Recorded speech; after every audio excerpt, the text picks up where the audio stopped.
Dans cette vidéo, je vais d'abord vous montrer comment réaliser une ratatouille très simplifiée. La cuisson de tous les légumes se fait dans une seule poêle ou wok ou grande marmite. Et ensuite, je vais vous montrer en bonus 3 recettes anti-gaspi pour utiliser vos restes de ratatouille ou pour la manger d'une façon différente. Pour réaliser la ratatouille, je mets des courgettes, des aubergines, des poivrons, des oignons et des tomates. Pour les quantités de chaque légume, je vais vous les mettre dans la description de la vidéo ci-dessous, mais il faut savoir qu'on peut vraiment ajuster comme on souhaite. On peut par exemple mettre davantage de poivrons ou d'aubergines si on aime beaucoup ça. J'ajoute également 2 ou 3 gousses d'ail. Il est tout à fait possible de remplacer l'oignon et le poivron par des oignons et poivrons surgelés et les tomates par une boîte de tomates. En dehors des légumes, j'utilise également de l'huile d'olive pour faire cuire les légumes. Et pour l'assaisonnement, un petit peu de gros sel, du thym, du piment d'Espelette, du poivre. Et à la toute fin, je rajoute un petit peu de basilic frais ou surgelé. Je vais commencer par éplucher mes aubergines car la peau est un petit peu coriace. C'est une étape facultative et c'est pas nécessaire si on a de très bonnes aubergines. Je les coupe ensuite en gros dés. Et je vais les mettre dans une passoire avec du sel pour les faire dégorger. Ça permet d'enlever un petit peu l'amertume de l'aubergine et ça améliore la cuisson, mais à mon sens, si on n'a pas le temps, on peut tout à fait sauter cette étape. Je laisse dégorger mes aubergines pendant environ 30 minutes, 1 heure, tout dépend du temps dont je dispose. Pendant ce temps, je vais préparer les autres légumes et notamment les courgettes. Je les lave, je coupe les bouts et ensuite je viens les couper en gros dés. Le poivron, je le coupe en 2, j'enlève les graines et ensuite je le rince pour enlever bien toutes les graines. Et ensuite, je le coupe en fines lamelles. J'épluche l'oignon et je le coupe en lamelles également.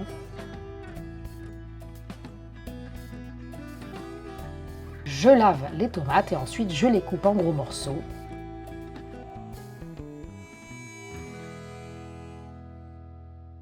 Et enfin, autour de l'ail, je l'épluche, j'enlève le germe s'il y en a un, et ensuite je le coupe en morceaux assez gros. Maintenant que tous mes légumes sont prêts, je vais pouvoir commencer la cuisson. Pour ça, j'utilise un grand wok parce qu'il faut que tous les légumes puissent rentrer dedans, et j'y verse un filet d'huile d'olive.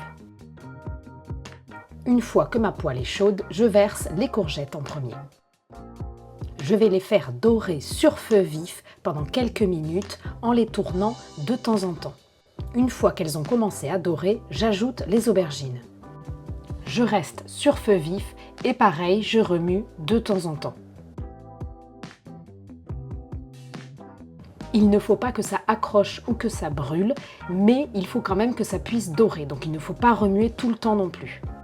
Une fois que les aubergines et les courgettes sont bien dorées, j'ajoute le poivron et l'oignon. Et de la même façon, je vais laisser dorer quelques minutes en remuant de temps en temps. Si votre feu est très fort et que ça commence à accrocher au fond de la poêle, ne pas hésiter à le baisser un petit peu. Quand tous ces légumes sont bien dorés, je vais pouvoir ajouter les tomates.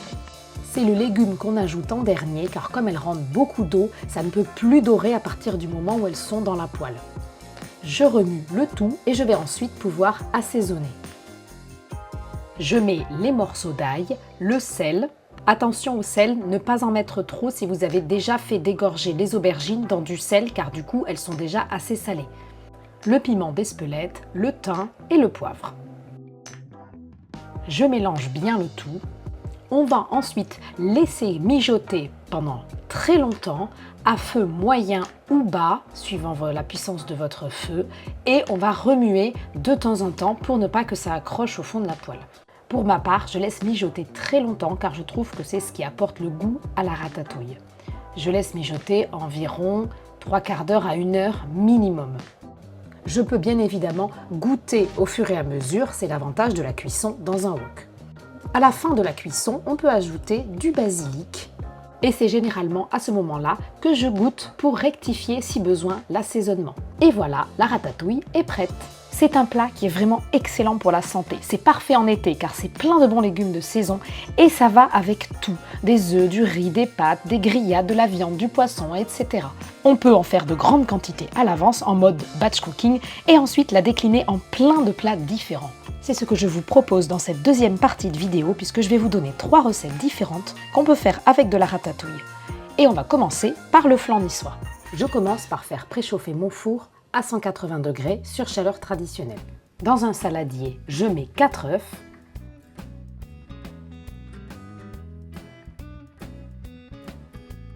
j'ajoute 50 g de farine, je mélange jusqu'à ce qu'il n'y ait plus de grumeaux.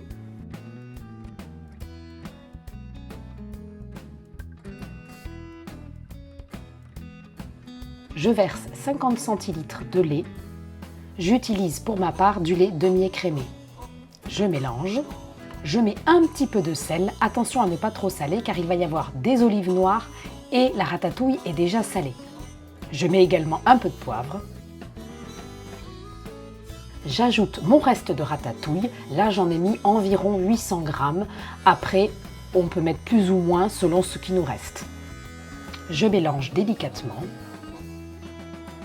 J'ajoute une vingtaine d'olives noires coupées en deux.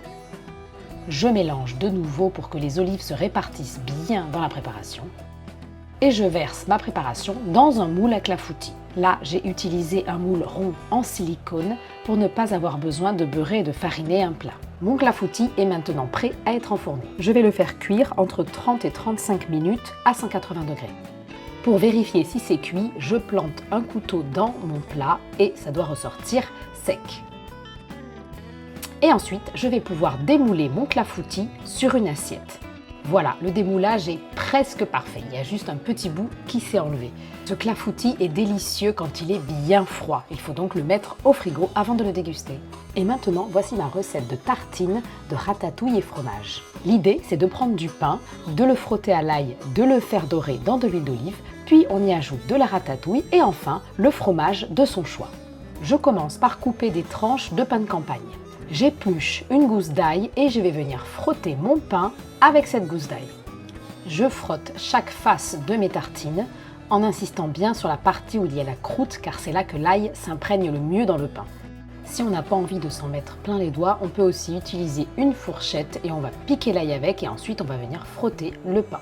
Je vais ensuite faire dorer ces tranches de pain dans de l'huile d'olive. Pour cela, je mets à chauffer de l'huile d'olive dans une grande poêle et je viens y poser mes tranches de pain. Je laisse dorer quelques minutes à feu moyen et je les retourne pour faire dorer l'autre face. Je laisse de nouveau dorer quelques minutes et ensuite je les pose sur une assiette pour les laisser refroidir. Et je vais pouvoir procéder au dressage. Je vais d'abord commencer par mettre une cuillère à soupe du reste de ratatouille et sur cette tartine, je vais ajouter quelques tranches d'un fromage de brebis. Sur l'autre tartine, je mets également de la ratatouille.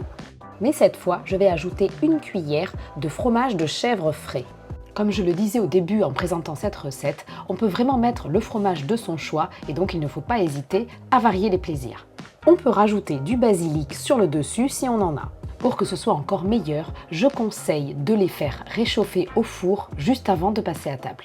Et pour finir, je vous montre ma recette de la tarte provençale au chèvre frais. Je commence par préchauffer le four à 200 degrés pour faire pré-cuire ma pâte. Comme j'utilise une pâte que j'ai faite moi-même, je vais venir d'abord l'étaler. Pour gagner du temps, on peut bien évidemment utiliser une pâte industrielle. Je vous mettrai la recette de ma pâte maison dans une prochaine vidéo. Et ensuite, je vais venir foncer mon moule à tarte. Cela signifie que je vais étaler ma pâte à tarte au fond de mon moule. Je laisse le papier sulfurisé pour ne pas que la pâte accroche au moule. Si on veut l'enlever, il suffit de beurrer et de fariner le moule. Comme c'est une pâte maison, elle n'est pas parfaitement ronde, donc j'ajuste bien les bords. Je découpe le papier sulfurisé en trop pour qu'il ne dépasse pas. Je vais ensuite pouvoir faire pré-cuire ma pâte. C'est une étape qui est facultative, mais ça permet que la pâte soit plus croustillante car elle met plus de temps à cuire que la garniture que l'on mettra ensuite. Et pour faire pré-cuire ma pâte, il faut que j'ajoute du poids dessus pour ne pas qu'elle lève de trop. Pour cela, je vais ajouter des cailloux et donc il faut mettre un papier sulfurisé entre les cailloux et la pâte. Je vais faire pré-cuire ma pâte entre 15 et 20 minutes à 200 degrés. Il faut ajuster en fonction de la puissance de votre four. Il faut qu'elle soit légèrement dorée quand on la sort ensuite. Pendant que ma pâte pré-cuit, je vais préparer la garniture qui va accompagner la ratatouille que l'on met sur la tarte. Pour cela, je casse 2 œufs dans un bol. J'ajoute 10 centilitres de crème fraîche Je mets de la crème liquide et entière, mais je pense que ça peut fonctionner avec de la crème allégée ou avec de la crème épaisse ou semi-épaisse. Je mélange, j'ajoute un peu de sel et de poivre. Une fois que ma pâte est pré-cuite, j'enlève le papier sulfurisé contenant les cailloux. Attention parce que ça peut être très chaud. Et ensuite, je viens ajouter mon reste de ratatouille. Là, j'ai mis environ 5 louches, mais on peut mettre plus ou moins selon ce que l'on a. J'étale bien la ratatouille sur ma tarte et je vais venir ajouter la préparation à base d'œufs et de crème. Je mélange le tout en essayant de faire en sorte que ça ne dépasse pas des bords. Et voilà, ma tarte est prête à être enfournée. Je vais la faire cuire entre 35 et 40 minutes à 200 degrés. Une fois qu'elle est cuite, je vais ajouter le chèvre frais. C'est un fromage qui ne se cuit pas. J'étale le chèvre frais sur la tarte